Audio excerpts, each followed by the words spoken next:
Novel Aku Adalah Naga episode yang ke-15 dengan judul Merasakan Fluktuasi Aliran Udara.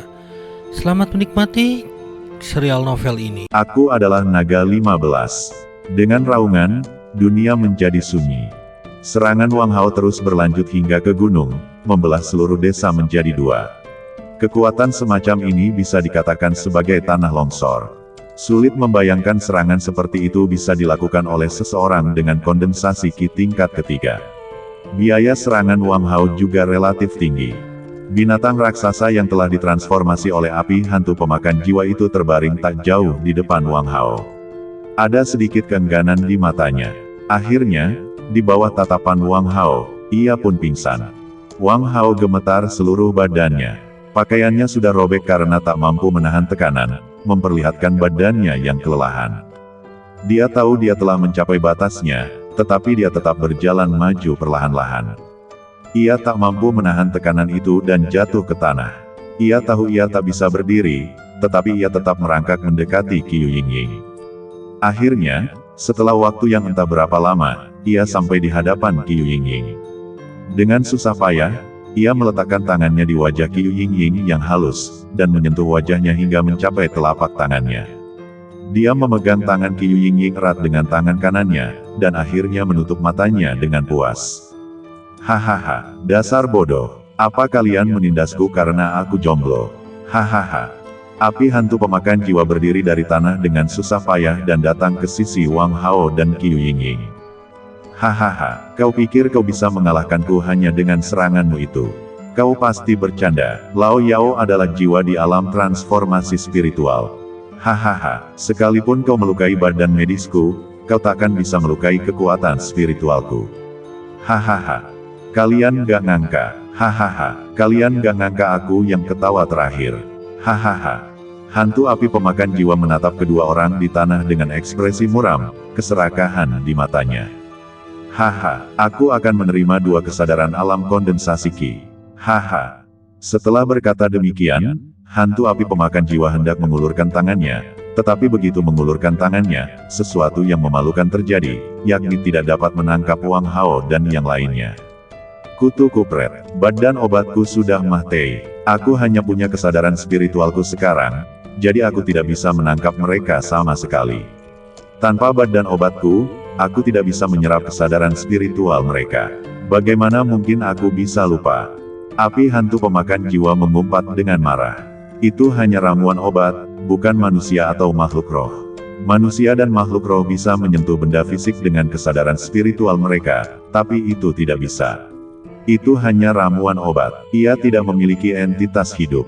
Sekalipun memiliki kesadaran spiritual, ia berbeda dari makhluk hidup. Memikirkan hal ini, dia menjadi sangat marah dan menatap Wang Hao di tanah dengan ganas. Kaulah yang menghancurkan badan medisku. Aku takkan melepaskanmu. Haha, aku akan menghilangkan kesadaranmu. Aku akan mengambil alih badanmu. Aku akan menggunakan badanmu untuk terus hidup. Haha. Setelah aku mengambil alih badanmu, aku akan menyiksamu. Hahaha. Aku akan membuatmu menjalani kehidupan yang lebih buruk daripada kematian. Setelah itu, api hantu pemakan jiwa itu berubah menjadi gumpalan asap hijau dan mengebor telinga serta lubang hidung Wang Hao. Api itu berencana melahap Wang Hao dari dalam. Sayang sekali ia melupakan satu hal. Itu hanya ramuan obat. Sekuat apapun indera spiritualnya, tanpa memiliki badan obat, mustahil indera spiritualnya bisa melahap makhluk hidup. Kemarahan membuatnya kehilangan akal, dan rasa sakit karena kehilangan badan obatnya membuatnya lupa berpikir. Tanpa badan obatnya, ia hanyalah obat tanpa kemampuan untuk bertindak. 3 hari kemudian, Wang Hao dan 2 orang lainnya ditemukan oleh para pengikut Sekte Dewa dan Iblis yang datang untuk mencari mereka, dan dibawa kembali ke Sekte Dewa dan Iblis. Sebulan kemudian, Qiu Yingying terbangun. Namun, Qiu Yingying harus pergi sendiri karena kesadarannya telah rusak parah, dan pergi ke tempat lain untuk mencari ramuan obat atau pil untuk menyehatkan kesadarannya. Sekte Dewa Iblis tidak menghentikan kepergian Qiu Yingying. Menurut mereka, bakat Qiu Yingying telah terbuang sia-sia. Hampir mustahil bagi seseorang yang kesadarannya rusak parah di alam kondensasi Qi untuk berlatih dengan tenang. Sekte Dewa Iblis tidak akan membiarkan orang yang tidak berguna tetap tinggal. Adapun Wang Hao, dia koma selama 5 bulan sebelum sadar. Selama 5 bulan ini, kesadaran Wang Hao telah bertarung dengan kesadaran api hantu pemakan jiwa. Selama 5 bulan ini, api hantu pemakan jiwa terus-menerus menyerang kesadaran Wang Hao, dan Wang Hao juga berusaha sekuat tenaga untuk melawan. Meskipun api hantu pemakan jiwa adalah kesadaran ilahi dari alam transformasi, ia tetaplah bahan obat. Untunglah Wang Hao bisa masuk ke badannya sendiri. Wang Hao memanfaatkannya untuk melahap sebagian kesadarannya saat ia menyerang. Setelah lama terserap terus-menerus, api hantu pemakan jiwa akhirnya menyadari ada yang tidak beres. Sudah terlambat untuk melarikan diri, karena kesadaran spiritual Wang Hao telah menjadi begitu kuat dan menakutkan, bahkan melampaui kekuatannya sendiri. Ketika api hantu pemakan jiwa diserap sepenuhnya olehnya, kekuatan spiritualnya telah mencapai puncak pengumpulan Qi. Puncak kondensasi Qi, ini setara dengan kekuatan spiritual seorang tokoh besar di alam transformasi spiritual. Bahkan patriark tertinggi Sekte Iblis Ilahi pun tidak memiliki kekuatan spiritual sekuat itu. Setelah Wang Hao bangun, ia juga meninggalkan Sekte Dewa dan Iblis. Orang-orang dari Sekte Dewa dan Iblis tidak dapat menghentikannya, bahkan jika mereka mau. Bahkan pemimpin Sekte pun tak berdaya. Ada 3 alasan utama mengapa Wang Hao meninggalkan Sekte Dewa dan Iblis. Pertama, mereka meninggalkan Qi Yingying. Kedua, Wang Hao tidak akan membuat banyak kemajuan jika dia tetap di sini. Bahkan dia sendiri tidak percaya bahwa kesadaran spiritualnya sekuat itu. Karena itu, dia merasa cukup kuat untuk menjelajah dunia luar. Ketiga, dia ingin pergi mencari Qi Yingying. Dia khawatir Qi Yingying sendirian di luar. Ini adalah dunia di mana yang kuat memangsa yang lemah. Kesadaran Qi Yingying telah rusak parah. Meskipun kekuatannya sendiri masih bagus, ia tidak sebanding dengan musuh selevelnya. Dia akan menemukannya. Dia tidak bisa membiarkannya pergi sendirian. Dia harus tetap di sisinya. Dengan demikian, pintu menuju perjalanan masa depannya terbuka. Xiao Tian, alasan aku diberi gelar Mahiat Hidup adalah karena aku memiliki kekuatan spiritual yang luar biasa kuat. Semasa muda, aku berlatih kultivasi spiritual dengan sangat giat. Meskipun aku sudah memiliki kekuatan spiritual yang kuat, aku tetap tidak menyerah dalam mengembangkan kesadaran spiritual. Setelah puluhan juta tahun, kesadaran spiritualku telah mencapai tingkat yang mengerikan. Aku bisa menggunakannya untuk melakukan apa saja, termasuk pergi ke dunia bawah untuk menemukan Raja Neraka. Kekuatan spiritualku sudah sebanding dengan kekuatan seorang ahli alam legendaris. Kata Tetua Mahiat Hidup dengan bangga, Xiao Tian sudah dipenuhi dengan keterkejutan. Tetua Mahiat Hidup itu hanya berada di level pertama alam pemecah dewa, namun ia memiliki kesadaran ilahi seorang kultivator alam legendaris yang kuat. Xiao Tian percaya bahwa bahkan gurunya, King Feng, tidak memiliki kesadaran ilahi semacam ini. Dengar baik-baik, Xiao Tian. Mulai sekarang, aku akan mulai melatih kekuatan spiritualmu. Yang akan kuajari adalah kekuatan spiritual. Kau harus belajar dengan giat. Setelah itu, Tetua Mahiat Hidup mengeluarkan tungku dari cincin luar angkasa. Tungku ini memiliki penampilan yang aneh, memancarkan aura dingin, sementara bagian dalamnya sangat panas. Namun, kedua suhu ini tidak seragam. Sesekali, suhu akan berbalik, menjadi panas di luar dan dingin di dalam. Xiao Tian terkejut, apa ini? Kenapa aku merasa panas dan dingin? Tungku ini disebut tungku penempaan jiwa. Aku tidak sengaja menemukannya saat bepergian di masa mudaku. Fungsinya untuk melatih kesadaran spiritual. Menempa tungku jiwa. Xiao Tian terkejut. Dia pernah mendengar tentang benda itu dan melihatnya di perpustakaan, tetapi buku itu hanya berisi pendahuluan saja dan tidak ada gambarnya. Ini pertama kalinya dia melihat benda aslinya. Ini tungku penempaan jiwa, senjata ajaib bermutu tinggi dari zaman purba. Konon, berlatih di dalamnya bisa meningkatkan kekuatan spiritual seseorang dengan cepat, teriak Xiao Tian kaget. Tetua Mahiat Hidup tersenyum dan berkata, aku tak menyangka kau begitu berpengetahuan. Kau bahkan tahu ini dengan sangat jelas. Sayang sekali, karena usia, tungku penempaan jiwa ini agak bobrok. Tingkat kualitas aslinya yang tinggi telah sangat berkurang. Kekuatan yang bisa dikeluarkannya sekarang hanya tingkat kualitas menengah. Tingkatnya telah turun 3 tingkat, kata tetua Mahiyat hidup dengan kecewa. Tapi itu tidak masalah. Meskipun nilainya telah diturunkan dan kecepatan latihannya juga telah dikurangi, itu sudah cukup untukmu dengan kekuatanmu saat ini. Ayo mulai berlatih sekarang. Lalu bagaimana cara mempraktikkannya? Tanya Xiao Tian ragu. Ia hanya tahu tungku ini bisa digunakan untuk apa, tetapi tidak tahu cara mempraktikkannya. Tidak ada catatan detail di buku itu. Masuklah, bermeditasilah di dalam, dan aku akan berada di luar mengaktifkan senjata ajaib ini untuk membantumu berlatih, kata tetua Mahiyat hidup. Apa, penatua Mahiyat hidup? Kau bercanda, di sini sangat panas dan dingin sampai-sampai kau bisa sakit. Xiao Tian berkata dengan terkejut. Sang tetua Mahiyat hidup memutar matanya saat mendengar hal ini. Kamu sekarang seorang kultivator, tapi kamu masih takut sakit. Bukankah gurumu sudah bilang kalau kultivator tidak bisa sakit? Benarkah? Kenapa kau masih punya pikiran seperti manusia setelah sekian lama? Masuk. Setelah berkata begitu, tetua Mahiyat hidup menendang Xiao Tian langsung ke dalam tungku, lalu menutupnya dan mulai bermeditasi di sampingnya. Xiao Tian, dengarkan baik-baik. Kau harus tenang dan bermeditasi dengan damai di dalam, mempraktikkan formula mentalmu sendiri. Aku akan terus-menerus mengalirkan kekuatan spiritual ke dalam dirimu dari luar, jadi kau tidak perlu khawatir kekurangan kekuatan spiritual. Jangan khawatir dan bersikaplah berani. Setelah mengatakan itu, tetua Mahiyat hidup membuka tangannya dan mengumpulkan kekuatan spiritual antara langit dan bumi di telapak tangannya. Kemudian, kekuatan spiritual tersebut menembus lubang di tungku dan memberikan kekuatan spiritual kepada Xiao Tian. Di dalam tungku, Xiao Tian menyentuh pantatnya. Pukulan dari tetua Mahiyat hidup itu tidak ringan. Pikiran Xiao Tian dipenuhi keluhan. Meski begitu, ia tetap mengikuti petunjuk tetua Mahiyat hidup dan mulai bermeditasi. Di dalam tungku, gas yang membara menyelimuti badan Xiao Tian. Xiao Tian menggertakkan giginya. Suhunya setidaknya di bawah 100 derajat Celcius. Suhu ini cukup untuk membakar beberapa benda, seperti pakaian Xiao Tian. Gas tersebut menembus ke dalam otak Xiao Tian dari atas kepalanya, dan kesadaran Xiao Tian segera merasakan napas panas membakar kesadarannya. Kesadaran spiritual terhubung dengan elemen sarafnya sendiri. Ketika kesadaran spiritualnya diredam, rasa sakit menyebar ke seluruh badan Xiao Tian bersama elemen saraf. Tiba-tiba, Xiao Tian merasakan sakit yang menyayat hati. Xiao Tian terus melatih kemampuan mentalnya untuk mencoba menekan rasa sakit, tetapi semuanya sia-sia.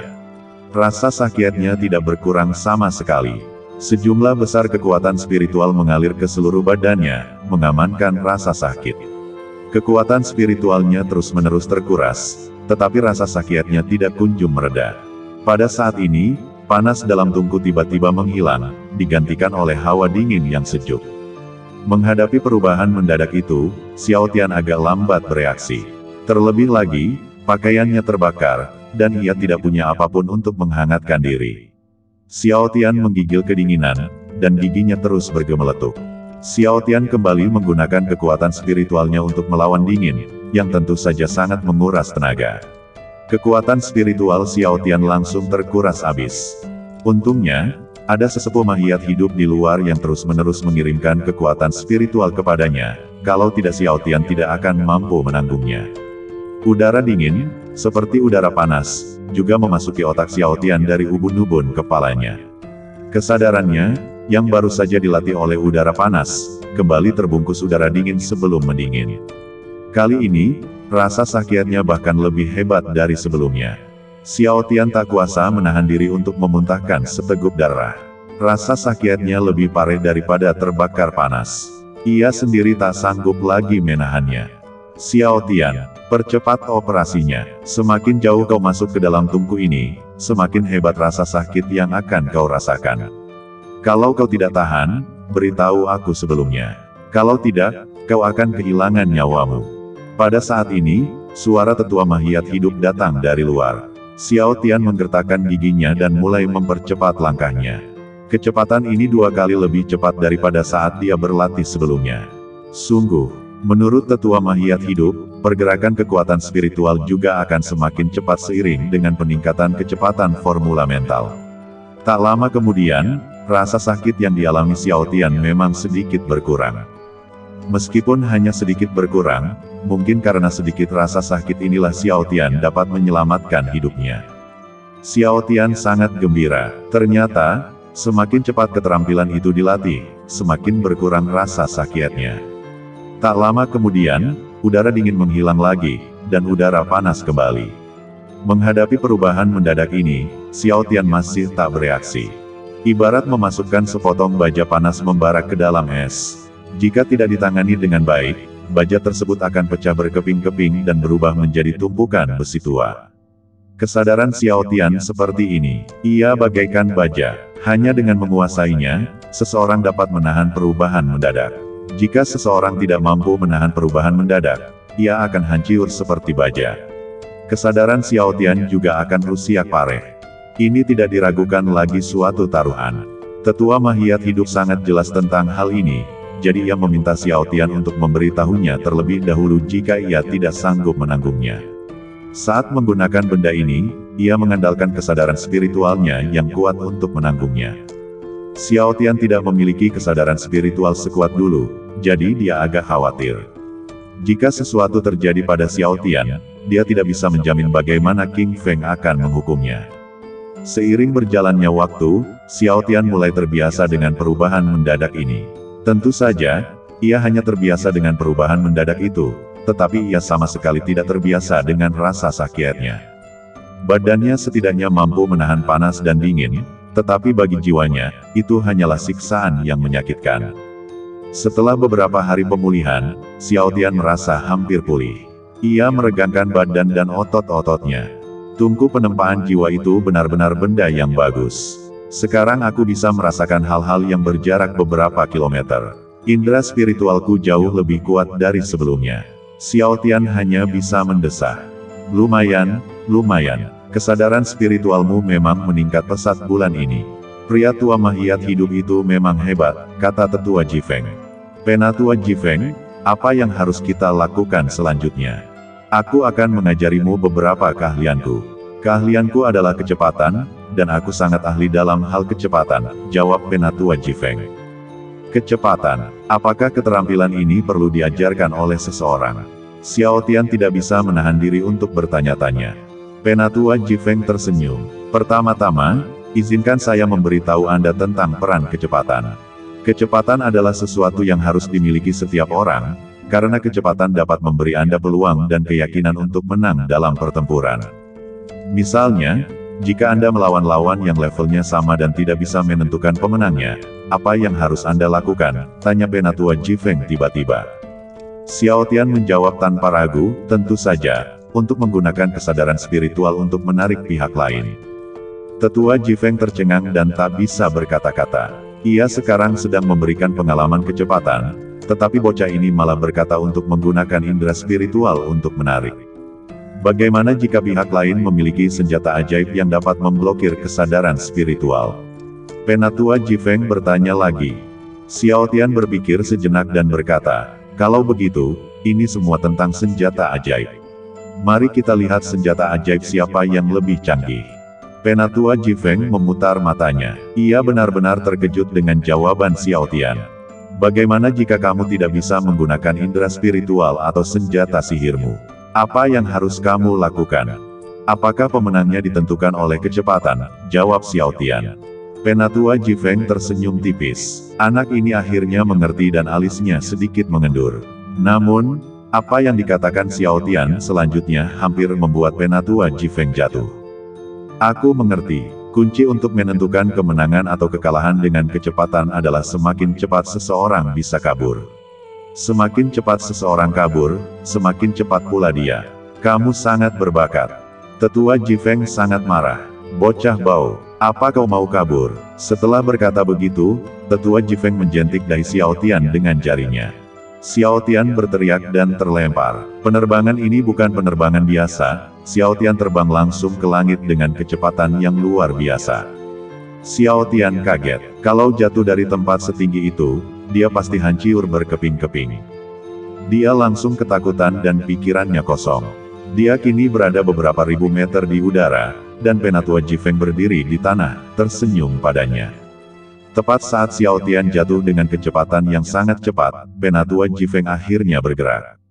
Tetua Jifeng muncul di samping Xiao Tian dalam waktu kurang dari sedetik, dan Xiao Tian terkejut saat itu. Meskipun Tetua Jifeng adalah makhluk kuat yang telah menerobos alam dewa, kecepatannya sudah biasa, tetapi tingginya beberapa ribu meter. Semua orang tahu dunia ini punya gravitasi. Seorang kultivator yang terbang sejajar dengan tanah memang bisa sangat cepat, tapi kalau mereka mencoba terbang ke atas, mereka akan ditarik oleh gravitasi. Sekuat apapun dirimu, kamu takkan bisa lepas dari gravitasi. Secepat apapun kamu, mustahil untuk terbang vertikal ke atas sejauh beberapa ribu meter dalam waktu kurang dari sedetik. Tetua Jifeng terbang vertikal ke sisi Xiao Tian dalam sekejap mata. Bagaimana mungkin ini tidak mengejutkan? Penatua Jifeng tersenyum ke udara dan berkata, "Bagaimana kabarmu, Nah? Apakah kamu mengerti pentingnya kecepatan sekarang?" Ya, aku mengerti. Cepat tangkap aku. Aku hampir jatuh ke tanah. Tolong." Xiao Tian berteriak ngeri. "Haha, apa terburu-buru? Bukankah kamu mengatakan bahwa kecepatan tidak diperlukan dalam pertempuran?" kata Penatua Jifeng sambil tersenyum. "Aku mengerti. Kecepatan sama pentingnya dalam pertarungan. Tangkap aku benar-benar akan jatuh. Bukankah kau bilang menggunakan senjata ajaib bisa mengalahkan kecepatan? Apakah memiliki senjata ajaib berarti kau tak terkalahkan?"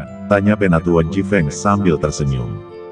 "Ah, aku cuma bercanda. Tangkap aku hampir jatuh. Aku tidak akan pernah bilang aku menang dengan sihir lagi." Xiao Tian begitu ketakutan sampai air matanya keluar saat mengatakan ini. Dia benar-benar panik. Melihatnya semakin dekat ke tanah, ketinggiannya segera berubah dari beberapa ribu meter menjadi beberapa ratus meter, tetapi Penatua Jifeng masih tidak mengambil tindakan apapun. Sebaliknya, dia terus berkata, "Bukankah kau bilang kecepatan hanya bisa digunakan untuk melarikan diri? Nah, menurutmu untuk apa lagi kecepatan bisa digunakan? Kecepatan bisa menyelamatkan orang. Tolong selamatkan aku. Aku benar-benar sekarat. Tanah ada di depanku." Lalu hanya terdengar teriakan, dan tak ada suara lagi, dan awan debu dan tanah yang besar beterbangan ke tanah. Ketika debu mereda, dua sosok terungkap. Saya melihat Penatua Jifeng sedang memegang pergelangan kaki Xiao Tian dengan satu tangan dan berdiri di sana. Meskipun Xiao Tian sedang dipegang, kepalanya menghadap ke bawah, dan wajahnya hanya berjarak 1 inci dari tanah. Penatua Jifeng mengangkat kaki Xiao Tian.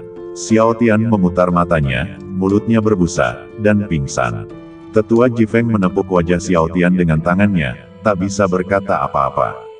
Tidak mungkin, dia sudah pingsan. Ketinggiannya hanya beberapa ribu meter. Aku tidak menyangka kondisi mentalnya begitu buruk sampai-sampai dia pingsan di ketinggian seperti itu.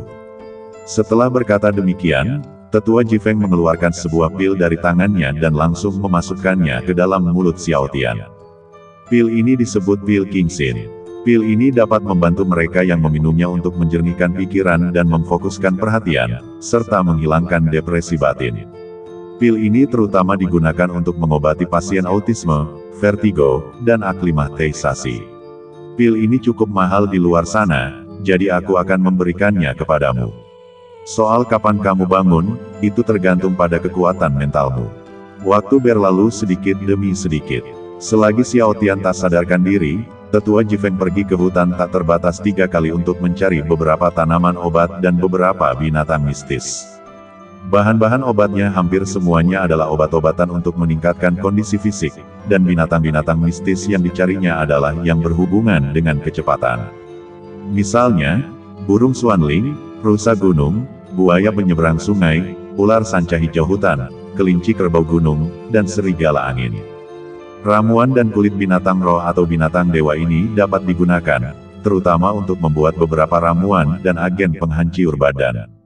Hal-hal ini sangat membantu kultivasi Xiao Tian. Setelah sekitar 2 hari, Xiao Tian akhirnya membuka matanya dengan bingung.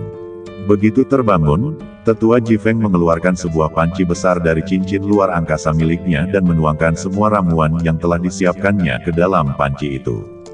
Xiao Tian bingung, "Penatua Jifeng, apa yang Anda lakukan?" "Penatua Jifeng, apakah Anda sedang memasak sesuatu untuk dimakan? Baunya sangat harum." "Wow, Ada begitu banyak jenis binatang spiritual. Penatua Jifeng, apakah Anda sedang memasak sup besar? Xiao Tian menelan ludahnya dan berkata, aku lapar banget, baunya enak banget. Berapa lama lagi tetua Jifeng akan memasak ini? Aku sudah tidak sabar lagi. Penatua Jifeng mengerutkan kening ketika mendengar ini. Dia jelas sedang menyempurnakan agen penghancur badan, tetapi bocah ini benar-benar mengira dia sedang merebus sup. Tetapi sekarang, setelah mendengar perkataan Xiao Tian, dia benar-benar merasa seperti sedang merebus sup. Hei, Xiao Tian, apa yang kau lakukan? Tetua Jifeng menatap Xiao Tian dengan heran dan bertanya. Xiao Tian tidak tahu kapan beberapa benda berwarna muncul di tangannya dan ia menuangkannya ke dalam panci. Kamu tidak membuat sup, bagaimana mungkin supnya hanya dengan daging dan rumput? Aku akan menambahkan beberapa bumbu agar rasanya lebih enak. Saat mengatakan ini, Xiao Tian tak kuasa menahan diri untuk menjilat bibirnya, matanya penuh harap. Wajah tetua Jifeng menjadi gelap ketika mendengar ini. Tapi kemudian sebuah ide terlintas di benaknya, dan Penatua Jifeng tersenyum sinis dan berkata, ya, kita memang perlu menambahkan beberapa bahan, tetapi itu bukan rempah-rempah, kata Penatua Jifeng sambil mengambil rempah-rempah dari tangan Xiao Tian. Oh, kalau tidak ada bumbu di rebusannya, apa yang harus kutambahkan? Tanya Xiao Tian. Tambahkan Anda, apa artinya? Berhenti bicara omong kosong dan masuklah ke dalam panci. Ah! Dengan bunyi plop, Xiao Tian ditendang langsung ke dalam kuali oleh tetua Jifeng. Suhu airnya baru saja mendidih saat itu. Ini benar-benar di luar dugaan. Ya ampun, panasnya sampai Xiao Tian sampai melompat keluar dari panci dan terus-terusan melompat ke tanah. Penatua Jifeng, kau mau memakanku, kau membakarku sampai mati, kutu kupret. Xiao Tian terus melompat-lompat dan mengumpat. Hahaha, apa kau tidak mau menambahkan beberapa bahan? Aku akan memasukkanmu ke dalam dan membuatkan kaldu manusia untukmu. Hahaha, tetua Jifeng tertawa. Kutu kupret, pertama kau lempar aku ke udara, dan sekarang kau mau memasukkanku ke dalam panci dan memasakku. Aku takkan pernah melepaskanmu. Setelah berkata begitu, Xiao Tian mengaktifkan kekuatan spiritualnya dan mengayunkan cakar naga hitam. Saya melihat cakar naga hitam yang kuat mencengkeram badan Penatua Jifeng, dan pada saat ini pemandangan aneh terjadi. Cakar naga hitam Xiao Tian benar-benar menembusnya secara langsung, dan bahkan Xiao Tian sendiri pun menembusnya. Xiao Tian terkejut. Itu sebenarnya bayangan, kecepatannya luar biasa. Hahaha, setelah tertawa keras 3 kali di atas kepalanya, Xiao Tian mengangkat kepalanya dan melihat tetua Jifeng berjongkok di udara. Hahaha, wah, kamu terlalu tidak sabaran ya. Tetua Jifeng berkata sambil tersenyum. Xiao Tian sangat marah dan mulai mengumpat. Orang tua bau, turun ke sini. Kau cuma menggangguku karena aku tidak bisa terbang. Turun ke sini kalau berani. Ayo kita bertarung. Wajah tetua Jifeng berubah tidak senang saat mendengar ini. Bocah nakal, beraninya kau tidak menghormati orang tuamu dan menantangku berduel. Baiklah. Hari ini aku akan memberimu pelajaran atas nama tuanmu. Setelah berkata demikian, tetua Jifeng tersenyum tipis, lalu tiba-tiba muncul di hadapan Xiao Tian dan menjentik dahi Xiao Tian dengan jarinya. Sambil berteriak, Xiao Tian terbang keluar lagi. Xiao Tian sekali lagi mencapai ketinggian beberapa ribu meter. Jantungnya berdebar kencang, tidak mungkin. Masih bisa. Kali ini, tetua Jifeng tidak bergerak, tetapi berdiri di sana sambil tersenyum melihat Xiao Tian yang terjatuh.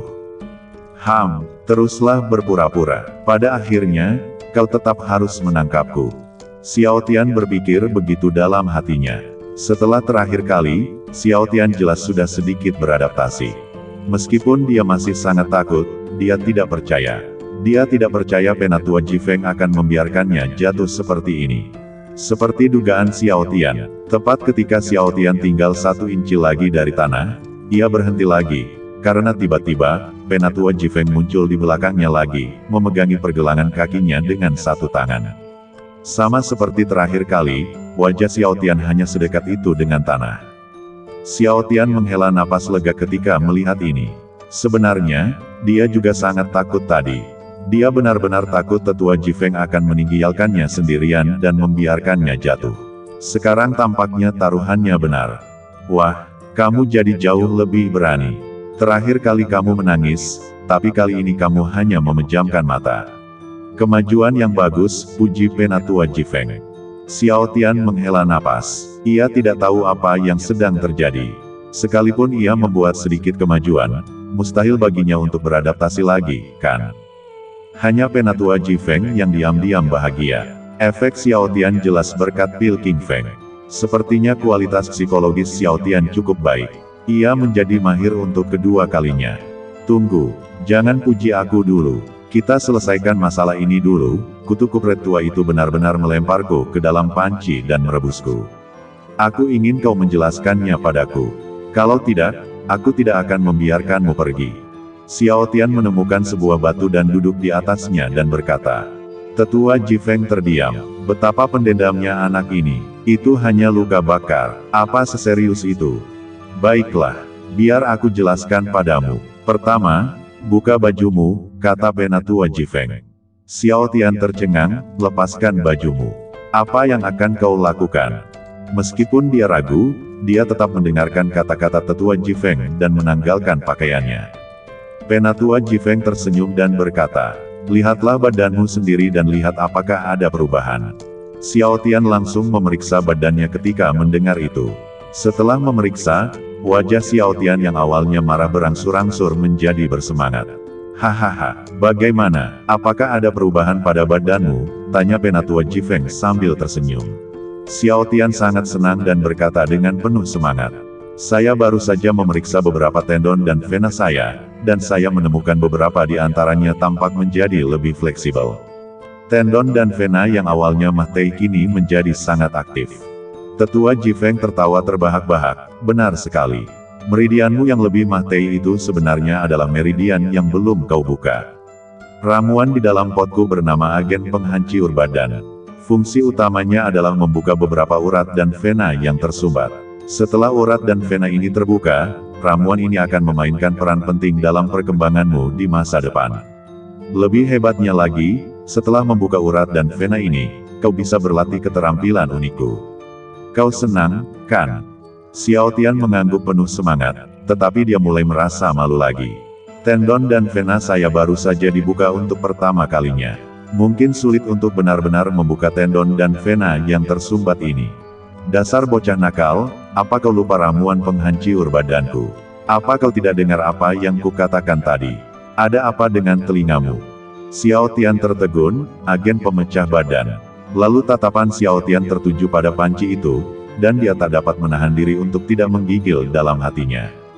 Tidak mungkin. Apa aku harus masuk ke dalam panci kalau mau masuk? Penatua Jifeng memutar matanya dan berkata, apa yang kau katakan itu omong kosong. Kau pasti akan berakhir di dalam pot. Berhenti bicara omong kosong dan cepatlah berlatih dan masuk ke dalam pot. Bagaimana? Apakah Anda merasa badan Anda sangat bebas? Tanya Penatua Jifeng sambil tersenyum. Mata Xiao Tian memutih, wajahnya memerah, dan keringat terus mengucur. Saat itu, ia sedang berbaring di dalam panci, dan mendengar kata-kata Tetua Jifeng dengan linglung. Ia pun menjawab dengan santai. Saya merasa seperti akan dimasak. Tetua Jifeng tertegun. Ia menyentuh dahi Xiao Tian dengan tangan kanannya dan mengerutkan kening. Apakah Xiao Tian telah memasuki alam itu? Kemudian, wajah Penatua Jifeng berseri-seri karena gembira.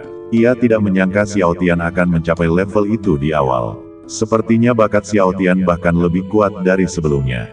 Long Xiao Tian, haha, kau benar-benar pemuda yang patut ditakuti. Alam pencerahan adalah jalan pintas untuk membuka meridian badan. Aku tak menyangka kau bisa memahaminya secepat ini.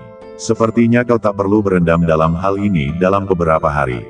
Jalan badan yang hancur lebih sulit dipraktikkan, tetapi jauh lebih mudah daripada berlatih dengan badan fisik.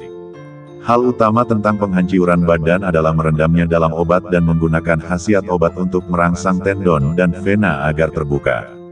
Praktisi fisik tidak dapat menyerap energi spiritual sendiri, dan hanya dapat berlatih dengan terus-menerus memperkuat kekuatan fisik mereka. Misalnya, bandit ginseng yang pernah ditemui di benua Gelan sebelumnya, badan fisiknya sangat kuat. Jika bukan karena seni bela diri cakar naga hitam milik Xiao Tian, yang sama kuatnya dengan praktisi fisik, mungkin tidak akan ada yang tahu siapa pemenangnya hari itu. Fragmentasi badan adalah sebuah fondasi. Baik seorang kultivator maupun kultivator fisik, hampir semuanya tidak dapat hidup tanpa hal paling mendasar ini. Keduanya perlu membuka tendon dan meridian mereka sendiri agar lebih mudah berlatih. Namun, karena proses ini terlalu menyakitkan, hanya sedikit orang yang bersedia melakukannya. Berendam dalam agen penghancur badan, suhu tinggi yang Anda alami sungguh tak tertahankan. Selain itu, seiring waktu, agen penghancur badan akan berubah dari suhu tinggi sebelumnya ke tingkat yang tak tertahankan bagi badan Anda. Tak seorang pun ingin merasakan sakit seperti itu. Tak heran jika tak banyak orang yang badannya hancur. Meskipun badan sudah rusak, ada jalan pintas. Umumnya, waktu tersingkat untuk badan rusak adalah 1 bulan, dan terlama adalah 2 bulan atau bahkan 3 bulan. Namun, jika Anda memahami jalan pintas menuju badan, pada dasarnya proses ini dapat diselesaikan dalam 2 atau 3 hari. Jalan pintas untuk menghancurkan badan adalah memasuki kondisi pencerahan. Lebih baik menyebutnya mimpi daripada kondisi pencerahan. Meskipun mimpi, itu bukan tidur. Semua ini harus dilakukan dalam kondisi kebingungan. Kondisi Xiao Tian saat ini adalah kondisi pencerahan yang disebutkan oleh Penatua Jifeng di udara. Setelah mencapai kondisi pencerahan, Xiao Tian akan kehilangan semua kontak dengan dunia luar, dan badannya tidak akan merasakan sakit. Namun, Xiao Tian akan menyelesaikan ujian dalam tidurnya. Jika ia tidak dapat menyelesaikan ujian dalam tidurnya, fragmentasi badan akan dihentikan secara paksa, yang mengakibatkan kegagalan fragmentasi badan.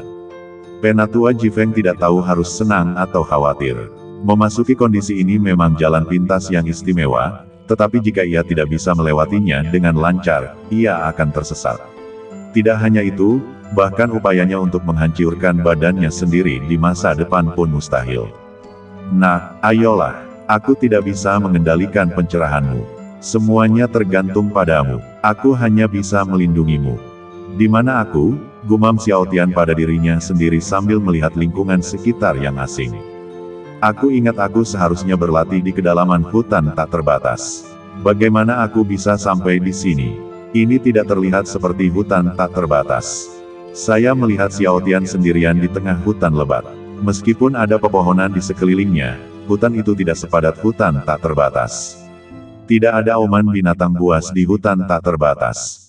Hei, tempat ini terlihat familiar. Sepertinya aku pernah ke sini sebelumnya, tapi di mana tepatnya tempat ini? Xiao Tian bingung. Pada saat itu, tiba-tiba terdengar suara beberapa orang sedang berbicara dari dalam hutan. Xiao Tian tercengang. Ia tak menyangka ada orang di sini.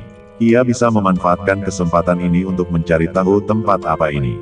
Menurut sumber suara, mereka seharusnya berjarak 500 meter dari sini. Dengan kekuatannya, dia bisa berlari ke sana hanya dalam 1 detik. Ketika Xiao Tian sampai di sumber suara, ia tertegun. Hal ini membuatnya sedikit tertegun. Saya melihat seekor harimau yang terluka tergeletak di depan Xiao Tian.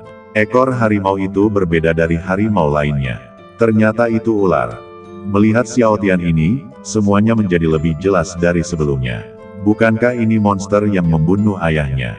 Ular dan harimau langit. Ada sekitar 10 orang berdiri di depan Tian Shehu. Masing-masing dari mereka bersenjata lengkap, beberapa memegang pisau dan beberapa memegang busur dan anak panah. Jelas sekali bahwa kelompok orang ini adalah pemburu. Pemimpin kelompok pemburu ini, Xiao Tian, tak kuasa menahan tangis ketika melihatnya. Ia melafalkan dengan susah payah. Ayah. Xiao Tian tak kuasa menahan tangis. Ia akhirnya mengerti mengapa ia merasakan sesuatu yang familiar di sini.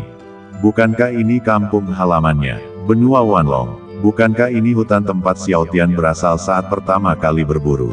Setelah setahun berlatih sendirian, ia hanya memikirkan balas dendam dan melupakan pemandangan asli kampung halamannya. Namun, Xiao Tian segera mengalihkan perhatiannya ke sekelompok orang di depannya. Xiao Tian kini yakin bahwa ia telah memasuki ilusi. Ia telah melihat konsep ilusi di buku-buku, dan juga mendengar gurunya serta kakak senior Zhang Wei menyebutkannya. Ia kini yakin bahwa ia telah memasuki ilusi. Konon, jika kau terjebak dalam ilusi, kau akan kehilangan dirimu sendiri dan membesar-besarkan hal-hal terdalam di hatimu. Xiao Tian awalnya tidak percaya, dan kalaupun ia percaya, ia tidak akan memasukkannya ke dalam hati. Sekarang Xiao Tian mempercayainya, karena ia benar-benar sedih sekarang, dan ia hampir mengubur semua kesedihan ini jauh di dalam hatinya. Sekarang kesedihan itu tiba-tiba membesar, Xiao Tian tak bisa menahannya sekuat apapun tekadnya. Apakah ilusi ini adegan saat kita bertemu kembali? Aku juga ingin melihat bagaimana harimau ini membunuh ayahku. Saat aku sudah cukup kuat, aku akan membuatmu membayarku 100 kali lipat. Kutu kupret kau, kemarilah, geram Tian Shehu. Awalnya, dengan kultivasi jindannya, akan mudah untuk menghadapi semut-semut fana ini, tetapi karena ia terluka parah. Saat itu, seluruh energi spiritualnya digunakan untuk mempertahankan hidupnya. Jika ia ingin pulih, selain memakan beberapa harta alam, satu-satunya cara yang tersisa adalah memakan manusia. Ia tidak mempunyai harapan untuk memperoleh kekayaan alam di benua Wanlong yang malang ini, dan satu-satunya yang dapat ia andalkan adalah manusia. Namun, karena lukanya yang parah, ia akan menghabiskan banyak energi spiritual jika tidak bergerak. Ia tidak menginginkan ini, jadi ia harus berpura-pura lemah untuk menipu manusia-manusia itu. Siapa sangka makhluk-makhluk fana ini bisa begitu menguras energi. Mereka bahkan belum bergerak begitu lama. Mereka hanya menatapnya. Ini membuatnya kehilangan kesabaran. Ia tak punya pilihan selain mengutuk. Pemburu, harimau ini benar-benar bisa bicara, kata seorang pria besar di sebelah Long Xiao dengan serius. Ekspresi Long Xiao juga menjadi serius, dan dia dengan hati-hati menatap harimau itu, matanya dipenuhi dengan semangat yang luar biasa. Harimau ini mungkin adalah binatang roh, kata Long Xiao segera. Semua orang terkesima mendengar ini. Di benua Wanlong saat ini, bahkan binatang roh pun legendaris. Dan sekarang, tepat di depan mereka, ada seekor binatang roh. Pemburu, bukankah binatang roh itu legendaris? Apa kita pernah bertemu makhluk legendaris? Long Xiao mengangguk lalu berkata, Xiao Li, Xiao Niu. Bawa Xiao Tian pergi dari sini dulu. Aku punya firasat sesuatu mungkin akan terjadi nanti. Keduanya mengangguk dan berlari cepat ke pohon di belakang mereka. Saat itu, Xiao Tian sedang berbaring di batang pohon. Long Xiao Tian, turun cepat, kita pergi, kata Xiao Li. Xiao Tian tertegun dan menjawab, Paman Li, ada apa? Paman tidak pergi berburu, kenapa Paman pergi? Lalu ia perlahan turun, dan Paman Li berkata, harimau ini monster. Ayahmu akan menahannya, ayo kita keluar dari sini dulu. Pergi. Setelah mengatakan itu, Paman Li dan Xiao Niu menggendong Xiao Tian dengan satu tangan dan melarikan diri. Ketika Xiao Tian mendengar bahwa itu monster, ia sangat ketakutan. Lalu apa yang harus ayah lakukan? Bisakah kita pergi begitu saja? Tanya Xiao Tian sambil mengerutkan kening. Oh, sudah kubilang ayahmu akan menahannya. Ayo kita pergi dari sini dulu dan jangan halangi mereka, kata Paman Li dengan nada membujuk.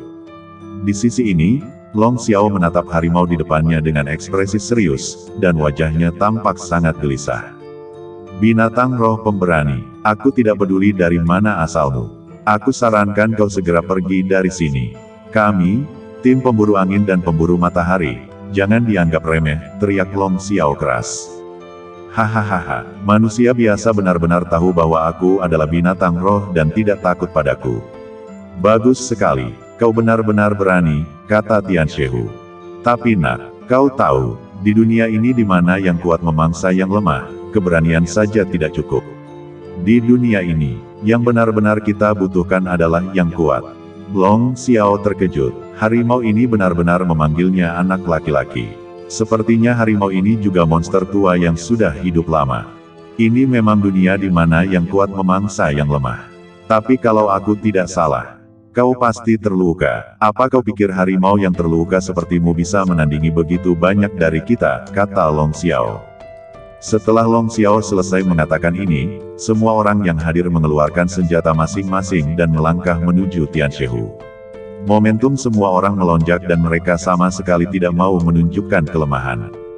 Tanpa diduga, ular harimau langit tidak takut sama sekali, malah tertawa. Monster tua, apa yang kau tertawakan? Tanya Long Xiao. Tian Shehu tertawa 3 kali lagi dan berkata dengan nada sinis, tentu saja aku menertawakan kebodohanmu. Long Xiao tertegun, tidak mengerti apa maksud Tian Shehu.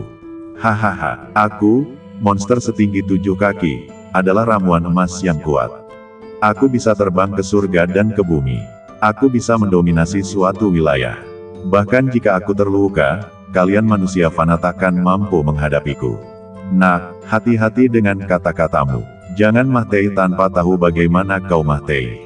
Tapi aku bisa memberitahumu sebelumnya bagaimana kau mahtei, kata Tian Shehuyin sambil tersenyum. Kalian semua akan segera masuk ke perutku. Hahaha. Ketika Long Xiao dan yang lainnya mendengar ini, wajah mereka berubah. Bagaimana mungkin mereka tidak mendengar bahwa harimau itu ingin melahap mereka?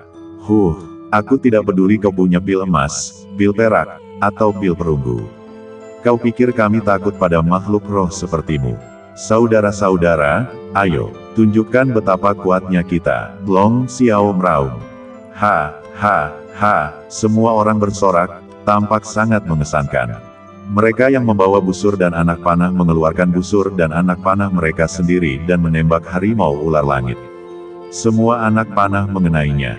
Namun, meskipun semua anak panah mengenai badannya, anak panah tersebut tidak menembus kulit harimau ular langit. Sebaliknya, anak panah tersebut langsung terpantul oleh kulit harimau ular langit. Mereka yang memegang kapak dan parang menebas harimau ular langit, tapi sayangnya, kulit harimau ular langit terlalu keras. Pisau mereka hampir terpental langsung, seperti anak panah. Hahaha, kau pikir kau bisa melukaiku dengan senjata biasa seperti ini? Hahaha, itu cuma khayalan. Kau benar-benar tidak akan menangis sampai melihat peti mahteinya. Setelah mengatakan itu, Tian Shehu menyebarkan kesadaran spiritualnya. Meskipun kekuatan spiritualnya tidak dapat digunakan untuk saat ini, ia masih dapat menggunakan kekuatan kesadaran spiritualnya. Kesadaran spiritual yang kuat menyembur keluar, langsung menyelimuti semua orang. Orang-orang ini semuanya manusia biasa, dan kesadaran spiritual mereka sangat rapuh. Jiwa beberapa orang begitu lemah sehingga tidak dapat ditemukan sama sekali. Kini, tersapu oleh kesadaran harimau ular surgawi, mata semua orang tiba-tiba memutih, beberapa orang bahkan berbusa di mulut, dan semuanya pingsan. Namun, meskipun orang-orang ini pingsan, mereka tidak langsung jatuh ke tanah, melainkan masih mempertahankan gerakan dan ekspresi yang sama seperti sebelumnya. Dari kejauhan, mereka tampak terisolasi. Hahaha, kalau begitu aku tidak akan sopan. Si ular harimau langit menjilati bibirnya dan mulai menggigit makhluk terdekat, lalu menggigitnya hingga menjadi 2 dalam 1 gigitan. Seluruh badan bagian atas beserta senjatanya masuk ke dalam mulut harimau ular langit. Harimau ular langit mengunyah hidangan lezat ini, dan tulang-tulangnya digigit dengan sangat renyah dan suara renyah. Setelah mengunyah sebentar, ia menelannya dalam 1 tegukan, lalu menghabiskan sisanya dalam 1 gigitan. Long Xiaotian menyaksikan semua ini dari kejauhan. Hatinya hancur saat itu, dan di saat yang sama, ia dipenuhi amarah yang tak terkira. Dia membenci dirinya sendiri. Dia membenci dirinya sendiri karena begitu tidak berguna saat itu. Jika dia sudah menjadi kultivator abadi, mungkin dia bisa melindungi ayahnya. Dia membenci dirinya sendiri karena tidak bertemu gurunya lebih awal. Dia juga membenci dirinya sendiri karena tidak mendaftar di Sekte Qinglong. Singkatnya, hati Xiaotian dipenuhi amarah dan kebencian saat ini. Saat ini, ia tidak hanya membenci Tian Shehu. Ia juga membenci ketidakmampuannya sendiri. Bahkan Xiaotian pun tak tahu apa yang sedang terjadi. Ia ingat bahwa ia belum pernah semarah ini sebelumnya.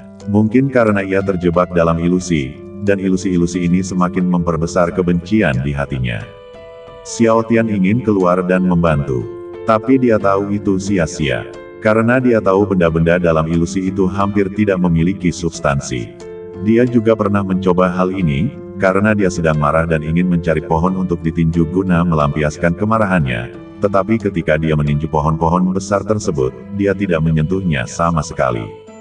Tinjunya menembus lurus, dan dari sini dia tahu. Jadi, seberapapun semarahnya saya, itu tidak ada gunanya. Ayah, aku anak yang tidak berbakti. Aku gagal membalaskan dendam ayah. Tapi aku janji, 7 tahun lagi, aku akan membunuh harimau ular surgawi itu sendiri. Aku akan mengambil kepalanya dan mempersembahkannya kepada arwah ayah di surga. Xiao Tian mengepalkan tangannya dengan marah. Kukunya menancap di kulitnya, menyebabkan darah mengalir. Setelah harimau ular melahap semua orang hari itu, pemandangan di sekitarnya tiba-tiba berubah. Kali ini ia muncul di ruang hampa, dikelilingi kegelapan. Ia bisa melihat jari-jarinya dengan jelas, tetapi tidak melihat sekelilingnya. Rasanya ini ruang yang berdiri sendiri. Anak muda, apakah kamu marah? Pada saat ini, sebuah suara panjang terdengar dari telinganya. Xiao Tian terkejut dan tiba-tiba menjadi gugup. Siapa kamu? Tanya Xiao Tian. Hahaha, siapakah aku? Aku bisa memberitahumu siapa diriku. Aku bisa memberi manfaat bagi semua orang dan membuat mereka memiliki hati yang teguh. Di saat yang sama, aku juga bisa menghancurkan seseorang, membuatnya melupakan segalanya dan berjalan menuju jurang penderitaan dalam hidup. Terkadang aku baik, terkadang aku jahat. Aku juga punya banyak nama lain, tapi aku lebih suka orang lain memanggilku iblis batiniah. Xiao Tian tertegun. Iblis batin. Apa itu? Apakah kamu iblis batin? Namaku iblis batin. Aku berasal dari hati setiap orang. Ketika orang-orang sedih, takut, atau marah, aku akan muncul di benak mereka, mendorong mereka untuk melakukan hal-hal yang tak berani mereka lakukan, atau dengan paksa menekan pikiran batin mereka. Dan akulah iblis batinmu. Mata Xiao Tian meredup. Jadi, kau tertarik ke sini karena amarahku? Ya, lalu apa yang kamu inginkan? Tanya Xiao Tian. Aku ingin kemarahanmu. Marah? Nggak masalah. Malah, marah itu nggak ada gunanya. Boleh aku lihat wajah aslimu? Setelah selesai berbicara, sebuah bayangan hitam tiba-tiba muncul di hadapan Xiao Tian. Bayangan hitam ini memiliki bentuk badan manusia dan fitur wajah yang sama dengan manusia. Lebih penting lagi, iblis dalam diri ini tampak persis seperti Xiao Tian. Dunia luar, tetua Jifeng mengerutkan kening, dan ekspresi Xiao Tian tampak sedikit tidak normal sejak awal. Xiao Tian di dunia luar memiliki kulit yang sangat pucat dari kulit kemerahan sebelumnya, dan beberapa garis hitam muncul di dahinya. Penatua Jifeng merasa gugup dan segera mengeluarkan sepotong batu giok komunikasi transparan dan menghancurkannya dengan satu tangan. Potongan batu giok itu memancarkan cahaya hijau zamrud dan kemudian sesosok manusia muncul di udara. Jifeng, ada apa? Kamu tidak melatih Xiao Tian. Kenapa kamu masih punya waktu untuk datang menemuiku? Pria itu berkata sambil bercanda. Jika biasanya, Jifeng mungkin akan menjawab, tetapi situasinya sekarang berbeda dan dia tidak punya waktu untuk menjelaskan lebih lanjut. Ya Gulong Mai, area villa pribadi air terjun mulut patah, di dalam villa di dekat air terjun. Penatua Faksian, aku punya masalah kecil. Aku butuh bantuanmu. Cepat ke sini. Setelah mengatakan itu, Penatua Jifeng memutuskan komunikasi. Penatua Faksian bingung. Mungkin karena Penatua Jifeng berbicara terlalu cepat sehingga ia tidak mendengar dengan jelas. Namun, ia tidak terburu-buru. Ia malah membuka tangannya dan menghitung dengan jari-jarinya. Tak lama kemudian, ekspresinya berubah tidak wajar. Oh, tidak, sesuatu telah terjadi, kata Penatua Faksian sambil mengerutkan kening. Ada apa sayang? Apa yang terjadi? Seorang wanita muda tiba-tiba keluar dan berkata, Penatua Faksian memang tampan, tetapi semua kultivator bisa mengendalikan penampilan mereka. Beberapa kultivator yang terlihat muda sebenarnya tidak tahu sudah berapa tahun mereka hidup. Misalnya, Penatua Faksian ini selalu menjaga penampilan awet mudanya. Sayang, nggak apa-apa, aku cuma hitung-hitung pakai jari, anak itu mungkin kena masalah. Tapi nggak apa-apa, aku bakal segera kembali. Kamu harus mandi dulu dan tunggu aku. Setelah berkata demikian, Penatua Faksian mencium bibir wanita itu, mengenakan pakaiannya dan segera meninggalkan ruangan. Semenit kemudian, Penatua Faksian muncul di lokasi Penatua Jifeng, sementara Xiao Tian sedang berbaring di pot di sampingnya. Hei, Tetua Jifeng, apa kau berencana membuat sup dari Xiao Tian? Kalau kau mau menyeretku ikut menanggung dosa, aku tidak setuju, canda Tetua Faksian. Penatua Jifeng mengerutkan kening dan berkata, Penatua Faksian, ini bukan saatnya bercanda. Coba saya lihat apa yang salah dengan Xiao Tian. Saya tidak begitu mengerti, jadi saya hanya bisa mengandalkan kemampuan meramal Anda. Tidak perlu, aku sudah menghitungnya sebelum aku datang ke sini. Jangan khawatir, Xiao Tian baik-baik saja, dia hanya bertemu iblis di hatinya, kata Penatua Faxian. Penatua Jifeng terkejut. Iblis batin, ini bukan masalah besar. Kalau iblis batin tiba-tiba menyerang, Xiao Tian bisa gila. Apalagi kalau dia masih berlatih. Kalau dia tidak hati-hati, urat dan pembuluh darahnya bisa putus. Penatua Faxian mendekati Xiao Tian, dan melihatnya memasukkan jari tengah kanannya ke dalam mulutnya dan menggigitnya, lalu mengeluarkan setetes darah dan meneteskannya ke dahi Xiao Tian. Kemudian dia melambaikan tangannya, dan sebuah formasi kecil dengan pola aneh tiba-tiba muncul di dahi Xiao Tian. Xiao Tian, aku tahu kau seharusnya bisa mendengarku sekarang, kan? Aku juga tahu kau seharusnya sedang menghadapi iblis dalam dirimu sendiri sekarang, kan? Penatua Faxian berkata pada formasi kecil itu. Dalam pikirannya, Xiao Tian tiba-tiba mendengar suara aneh. Suara ini langsung muncul di benak Xiao Tian. Ia ketakutan saat pertama kali mendengarnya, tetapi setelah mendengar kalimat ini, Xiao Tian merasa lebih tenang. Ia tahu bahwa itu pasti Penatua Jifeng yang sedang menolongnya di luar. Dengar, Xiao Tian, sekarang kau telah bertemu iblis dalam dirimu. Apapun yang dikatakan iblis ini kepadamu, jangan pernah percaya. Iblis ini adalah musuh terbesarmu dalam hidup. Ia akan mencoba segala cara untuk menyesatkanmu. Singkatnya, apapun yang dikatakan iblis dalam dirimu, jangan percaya. Jika iblis dalam dirimu ingin meminta sesuatu, jangan berikan. Kau harus mengalahkannya. Kalahkan iblis dalam dirimu. Kalahkan dia sepenuhnya. Apapun cara yang kau gunakan, kau harus menghancurkannya sepenuhnya. Jika kau tidak bisa melakukan ini, hidupmu akan hancur. Setelah mengatakan ini, Penatua Faxian menarik kembali formasi kecil itu dan berkata kepada Penatua Jifeng, Penatua Jifeng, semuanya baik-baik saja sekarang. Saya yakin Xiao Tian seharusnya mendengar apa yang saya katakan. Mulai sekarang, semuanya tergantung padanya. Anda akan melindunginya sekarang. Selama ini, jangan biarkan siapapun mengganggunya. Ingat, setelah berkata demikian, Tetua Faxian pun segera meninggalkan tempat itu tanpa memperdulikan perkataan Tetua Jifeng, hanya menyisakan Tetua Jifeng yang setengah percaya dan setengah ragu. Kalahkan iblis batin. Apa yang harus kulakukan? Xiao Tian berkata pada dirinya sendiri.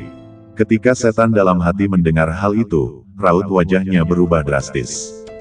Apa yang terjadi? Kenapa kau tiba-tiba berubah pikiran? Apa yang terjadi? Kenapa kau tiba-tiba tercerahkan? Xiao Tian tertegun. Ia merasa agak aneh. Ia belum mengatakan apa-apa, jadi mengapa iblis dalam dirinya ini mengaku? Oh tidak, aku keceplosan. Ekspresi Xiao Tian serius dan muram, kau benar-benar berbohong padaku. Oh, sudahlah. Kalau begitu, aku akan mengatakan yang sebenarnya. Namaku Iblis Batin. Aku akan menyesatkanmu dan membuatmu menderita, kata Iblis Batin. Awalnya aku berencana untuk tidak menggunakan kekerasan, tapi sekarang setelah aku terbongkar, aku tidak akan sopan. Hari ini, kamu harus melupakan perasaanmu. Tangan iblis batin itu berubah, dan tangan kecilnya langsung berubah menjadi cakar yang mengerikan. Dia mengayunkan salah satu cakarnya ke arah Xiao Tian. Itu cuma iblis di hatimu. Apa kau pikir aku benar-benar takut padamu? Setelah mengatakan itu, tangan Xiao Tian tiba-tiba menghitam. Warna hitam ini berbeda dengan warna hitam iblis batin. Warna hitam iblis batin itu hitam pekat dan kusam, sedangkan warna hitam Xiao Tian berkilau dan tampak seperti kulit asli. Cakar naga hitam, 3 kali lipat. Setelah sekian lama, Xiao Tian akhirnya berhasil menembus penghalang cakar naga hitam dan mencapai level ketiga cakar naga hitam. Xiao Tian tampak sedikit bersemangat. Hari ini dia akhirnya bisa mencoba kekuatan seni bela dirinya. Melihat ini, iblis dalam dirinya sama sekali tidak terkejut. Dia adalah iblis dalam diri Xiao Tian, dan dia tahu segalanya tentang Xiao Tian. Hahaha, kekuatan cakar naga hitam memang sangat kuat, tapi jangan lupa, ini dunia spiritual. Serangan fisikmu sama sekali tidak akan berpengaruh di sini. Hahaha. Setan batin itu berkata dengan senyum dingin, lalu cakarnya bertabrakan dengan cakar Xiao Tian, dan arus hangat tiba-tiba muncul. Bagaimana mungkin? Cakar naga hitammu benar-benar bisa menghantamku. Iblis dalam hatinya menatap Xiao Tian dengan tak percaya. Xiao Tian mensibir dan berkata, "Karena kau iblis dalam diriku, kau seharusnya tahu apa yang telah kulakukan selama sebulan terakhir. Kenapa kau masih saja menunjukkan ekspresi menamparkan seperti itu?" Setan dalam hatinya tertegun sejenak, lalu pupil matanya membesar, seolah-olah ia memikirkan sesuatu. "Kutu kupret, aku salah perhitungan. Bagaimana mungkin aku lupa? Ini dunia spiritualmu, yaitu, di dalam kesadaran spiritualmu, dan kesadaran spiritualmu akhir-akhir ini menjadi jauh lebih kuat. Hanya saja aku selama ini diam saja. Aku tidak menyangka kau akan lepas kendali secepat ini." Xiao Tian menggelengkan kepalanya. "Kau iblis dalam diriku. Logikanya, kau seharusnya tahu segalanya tentangku, tapi kenapa kau begitu bodoh? Apa IQ-mu kebalikan dariku? Memalukan sekali. Ambil cakar naga hitam lagi dariku." Xiao Tian mengayunkan cakarnya lagi. Iblis di dalam dirinya terkejut dan bereaksi cepat. Kali ini, keduanya masih seimbang. Arus hangat dari tabrakan itu benar-benar memisahkan mereka. Xiao Tian mengerutkan kening. "Apa yang terjadi? Kenapa ini terjadi?" "Hahaha, kamu lupa, akulah iblis dalam dirimu. Aku sama kuatnya denganmu. Aku bahkan bisa lebih kuat. Bisa dibilang akulah dirimu yang kedua," kata iblis dalam dirimu sambil tersenyum dingin. "Apa?" Iblis batin itu tertawa terbahak-bahak, dan cakar naga hitamnya menyerang. Xiao Tian terkejut dan tak sempat menghindar. Sirah sisik naga. Gaya ketiga. Kulit Xiao Tian berkelebat dalam sekejap, dan seolah-olah tidak terjadi apa-apa, tetapi kenyataannya, badannya ditutupi banyak sisik naga kecil. Jurus ini sudah lama tidak digunakan. Sekarang kekuatan Xiao Tian telah meningkat pesat, dan begitu keluar, jurus ini benar-benar menembus penghalang jurus kedua dan langsung menuju jurus ketiga. Cakar naga hitam iblis dalam mengenai sasaran, dan cakar hitam itu langsung menusuk perut Xiao Tian. Sakit, sakit, sakit, sakit banget, sakit banget. Iblis batin itu menarik tangannya dan meniup ujung cakarnya. Kekuatan pertahanan baju zirah sisik naga itu sungguh luar biasa.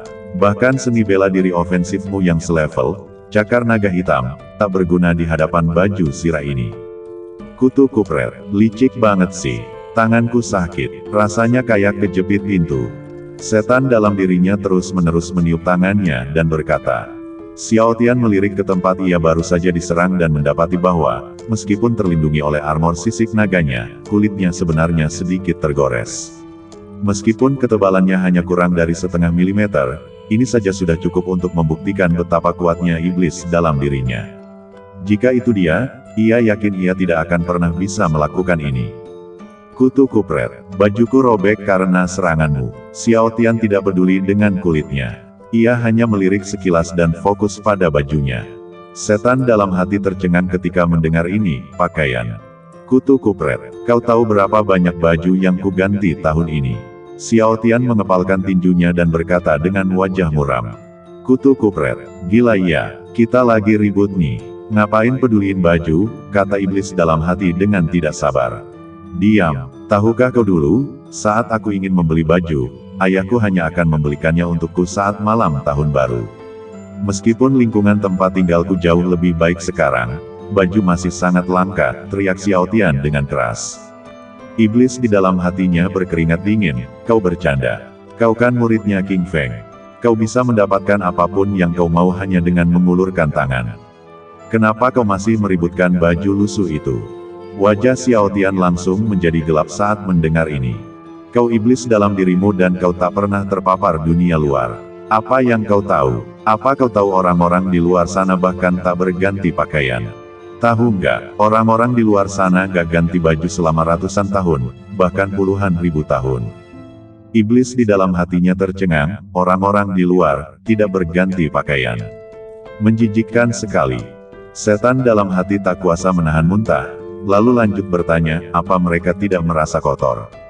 Apa mereka tidak mandi? Kau tidak tahu, orang-orang di luar sana pada dasarnya menggunakan kekuatan spiritual mereka untuk langsung membersihkan pakaian kotor mereka. Mereka bahkan tidak perlu mandi. Kalaupun mereka mandi, itu hanya untuk menikmati prosesnya yang nyaman. Iblis di dalam hatinya terkejut dan matanya berbinar, benarkah? Kedengarannya luar biasa. Bisakah kau ceritakan lebih banyak? Xiao Tian mengangguk, tentu, kemarilah. Mari kita duduk dan bicara pelan-pelan.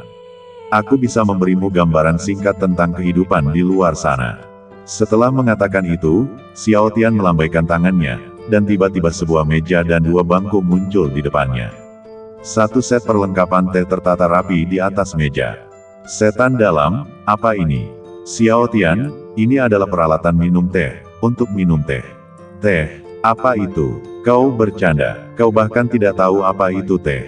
Teh itu untuk diminum, kau bisa menyesapnya saat haus. Coba ini dulu. Iblis dalam hati mengambil cangkir teh dan menyesapnya, luar biasa. Enak sekali, ini pertama kalinya aku minum sesuatu. Kamu biasanya tidak makan, tanya Xiao Tian. Setan dalam diri menggelengkan kepalanya, biasanya aku hidup dengan menyerap emosi dan keinginanmu, dan aku tidak pernah makan apapun. Xiao Tian tertegun, lalu dia menjadi penasaran. Hei, kamu bilang kamu adalah iblis dalam diriku, bisakah kamu ceritakan bagaimana kamu bisa ada? Setan batin menyesap tehnya, menyeka bibirnya, dan berkata, aku juga tidak tahu. Sebaliknya, penulisnya bisa berkata apa saja, dan kita tidak bisa mengendalikannya. Bolehkah aku minum lagi? Enak sekali. Hei, kalau kamu ngomong gitu tentang penulisnya, hati-hati si kutu kupret itu bakal ngeremehin kamu. Kita bahkan gak bisa sentuh kekuatan penulisnya. Kamu mau camilan? Aku kasih. Teh kan enak dimakan sama camilan. Xiao Tian. Xiao Tian, bangun. Tetua Jifeng terus menamparkan wajah Xiao Tian. Dalam keadaan linglung, Xiao Tian membuka matanya. Hah, kenapa aku di sini? Bukankah aku baru saja minum teh dengan iblis batiniah? Xiao Tian bingung. Mungkinkah penulis benar-benar menuliskannya? Ini terlalu menakutkan. Sepertinya kita benar-benar tidak bisa menyinggung penulisnya. Xiao Tian menghela nafas dan berkata, dasar bocah nakal, apa yang kau bicarakan? Kau tahu betapa cemasnya aku tadi. Tetua Jifeng mencengkeram leher Xiao Tian dengan satu tangan dan mengangkatnya. Syukurlah kau baik-baik saja. Kau melewatinya dengan cukup lancar. Iblis dalam dirimu telah ditekan oleh darah tetua Faxian. Itu seharusnya dianggap segel sementara. Jangan biarkan emosimu terlalu bergejolak selama periode ini, kalau tidak, kau mungkin akan bertemu iblis dalam dirimu lagi suatu hari nanti, kata tetua Jifeng, lalu menyimpan panci itu. Karena variabel kelahiran iblis batin, Xiao Tian melewati keadaan itu lebih dulu, dan dia melewatinya tanpa merasakan apapun, yang membuat tetua Jifeng senang sekaligus khawatir. Kabar baiknya adalah Xiao Tian telah membuka sepenuhnya urat dan tendon yang mahtai itu, tetapi yang mengkhawatirkan adalah masih ada variabel dalam badan Xiao Tian. Kali ini, berkat esensi darah penatua Faxian, mereka berhasil mengendalikan situasi untuk sementara. Tapi bagaimana jika ini terjadi lagi lain kali? Tidak ada yang tahu apa yang akan terjadi selanjutnya. Kepala penatua Jifeng agak sakit. Keberadaan iblis batinia selalu menjadi misteri. Sejauh ini, satu-satunya solusi yang ia tahu adalah menyelesaikannya sendiri. Orang luar tidak bisa membantu. Kalau tidak, penatua Jifeng pasti akan memikirkan cara untuk menyelesaikan masalah ini. Lupakan saja, kita cari waktu untuk memberitahu gurunya, dan rencana selanjutnya harus berjalan seperti biasa, pikir tetua Jifeng. Xiao Tian, sekarang semua urat dan venamu sudah terbuka.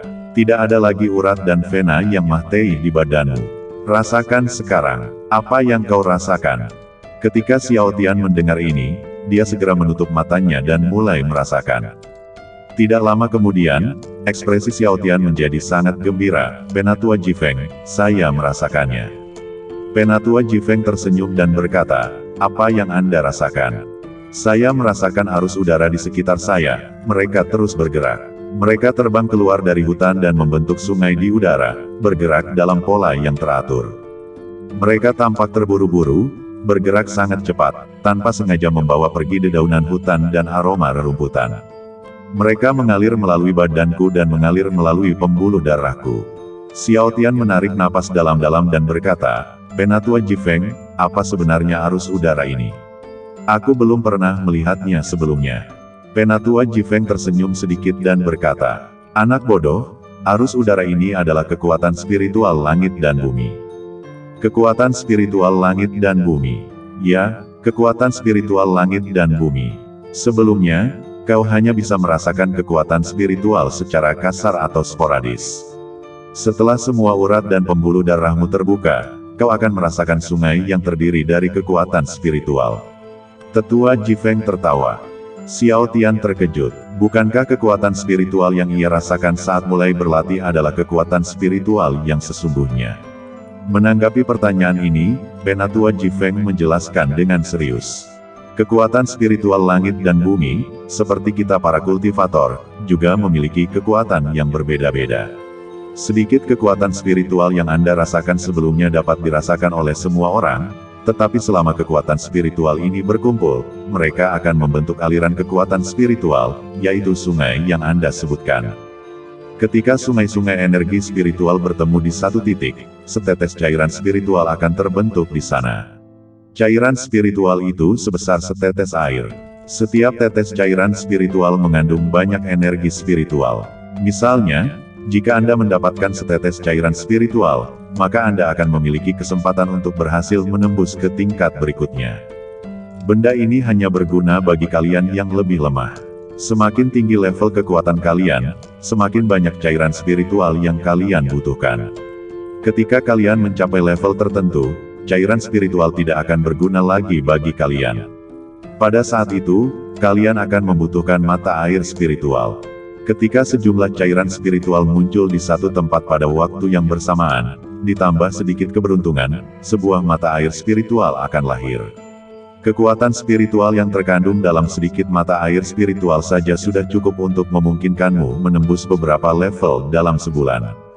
Xiao Tian tercengang, lingkuan. Jika ia ingat dengan benar, ketika ia pertama kali berlatih, gurunya sepertinya telah memberinya mata air spiritual. Efeknya saat itu memang cukup baik.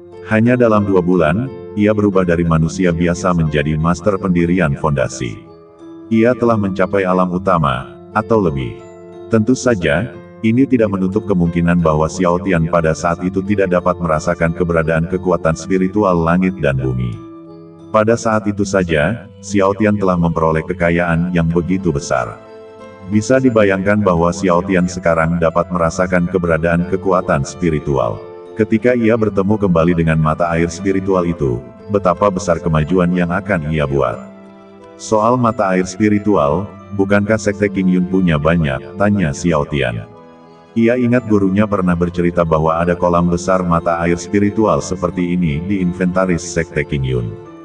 Penatua Jifeng tercengang.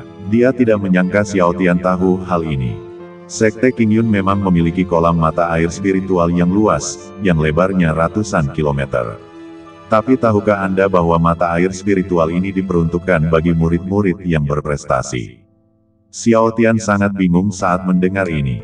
Soal mata air spiritual, saya perhatikan puncak-puncak gerbang bagian dalam itu semuanya dipenuhi energi spiritual yang kaya. Bahkan ada 3 puncak dengan mata air spiritual yang mengalir turun membentuk air terjun, benarkan? Penatua Jifeng tertawa terbahak-bahak saat mendengar ini. Xiao Tian, oh Xiao Tian, apa kau mencoba membuatku tertawa terbahak-bahak? Apa kau pikir harta karun seperti mata air spiritual bisa dengan mudah ditempatkan di tempat seperti gerbang dalam? Puncak-puncak di gerbang dalam itu semuanya adalah pangkalan-pangkalan susunan, yang disebut susunan roh pengumpul. Fungsi utama susunan roh pengumpul adalah untuk mengumpulkan kekuatan spiritual langit dan bumi, memusatkan sejumlah besar kekuatan spiritual di satu tempat. Air yang tampak seperti mata air spiritual itu sebenarnya hanyalah kekuatan spiritual yang tersisa setelah pengumpulan. Kekuatan-kekuatan spiritual itu berkumpul dan membentuk sungai kekuatan spiritual, kata Penatua Jifeng. Sungai-sungai kekuatan spiritual itu sangat berbeda dari mata air spiritual. Kekuatan spiritual di sungai-sungai kekuatan spiritual itu kurang dari 1/1000 kekuatan spiritual di mata air spiritual. Xiao Tian terkejut setelah mendengar apa yang dikatakan Penatua Jifeng. Ia selalu mengira sungai spiritual di gerbang dalam adalah mata air spiritual yang diberikan gurunya sebelumnya. Ternyata ini adalah 2 faktor yang sama sekali berbeda. Setelah mengatakan ini, Penatua Jifeng tertawa lagi dan melanjutkan. Mulai sekarang, aku akan mulai menyampaikan sebagian pengalamanku kepadamu. Saya yakin Anda sendiri telah merasakan manfaat dari pembukaan meridian Anda, tetapi pernahkah Anda mempertimbangkan bahwa ada manfaat yang lebih besar dari sekadar itu? Kamu sudah merasakan keberadaan arus energi spiritual itu, jadi yang akan kuajari sekarang adalah cara menggunakannya untuk berkultivasi. Ini akan menghasilkan hasil yang jauh lebih cepat daripada kultivasimu yang biasa. Misalnya, jika Anda membutuhkan waktu sebulan untuk berlatih, setelah Anda memanfaatkan aliran energi spiritual ini, Anda hanya perlu 1 hari untuk berlatih. Sebulan telah berlalu dengan cepat. Tetua Jifeng juga mengajarkan Xiao Tian metode kultivasi paling dasar. Ketika beliau datang lagi, beliau memutuskan untuk mulai mengajarkan beberapa keterampilan kepada Xiao Tian. Bulan ini adalah waktunya bagi Penatua Sanyu untuk mengajar. Xiao Tian, lumayan, kau sudah mempelajari keterampilan dasar kedua orang tua itu. Tetua Sanyu menatap Xiao Tian di depannya sambil tersenyum. Entah kenapa, ia jatuh cinta pada bakatnya dan memutuskan untuk mengajarinya semua keterampilannya. Xiao Tian tersenyum tetapi tidak mengatakan apa-apa, dan Penatua Sanyu bertanya lagi. Xiao Tian, tahukah kamu apa keahlian unikku? Xiao Tian segera menanggapi setelah melihat ini. Penatua Sanyu, gelar Anda Sanyu.